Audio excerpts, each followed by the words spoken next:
আছে বলে হ্যাঁ। দিচ্ছি। আপনি এতদিন তো নিম পিওর ফেস ওয়াশটা করলেন, আপনি ওশিয়া হার্বালসের গ্লো পিওর ফেস ওয়াশটা নিয়ে নিন। ফোমিং ক্লিনজারটাও নিতে পারেন, কিংবা গ্লো পিওরে যেটা নর্মাল ফেস ওয়াশ আছে ওটাও নিতে পারেন। এই ফেস ওয়াশটা দিয়ে ক্লিন করুন আপনি ফেসটা।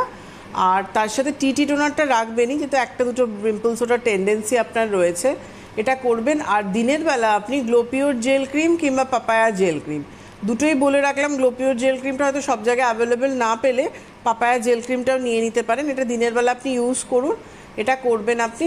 আর যেমনি যা করছেন, আর হাতে যেহেতু গ্লো নেই, হাতের জন্য আপনি বডি লোশন, এখন প্রচণ্ড গরম, এসিতে থাকলে তো কোনো সমস্যা হবে না, নাহলে অল্প করে মাখবেন।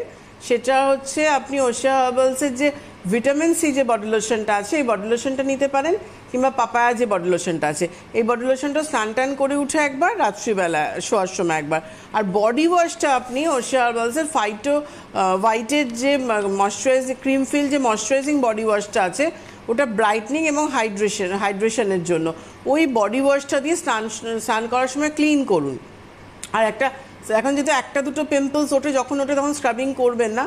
না হলে আপনি ওশিয়া হার্বালসের যে কোনো গ্লোপিওর রেঞ্জটা যদি আপনি করেন, গ্লোপিও স্ক্রাবটাও নিতে পারেন। না হলে আপনি ওশিয়া হার্বালসের অ্যাক্টিভেটেড চারকোল স্ক্রাবও নিতে পারেন।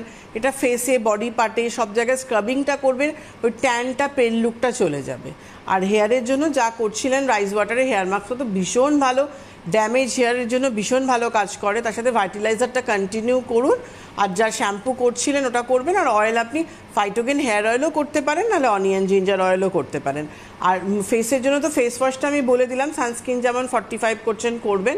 আর রাত্রিবেলা ফাইটো এজ ক্রিমটা আপনি মাখছিলেন, সেটাও মাখবেন আপনি, যদি ফাইটো এজটা মাখেন। কেন আজকে আমরা ফাইটো এজ নিয়ে আলোচনায় যাচ্ছি। তো ঠিক আছে, তুমি নিয়ে না, তারপর বলছি। হ্যাঁ, একদমই। একটা জিনিস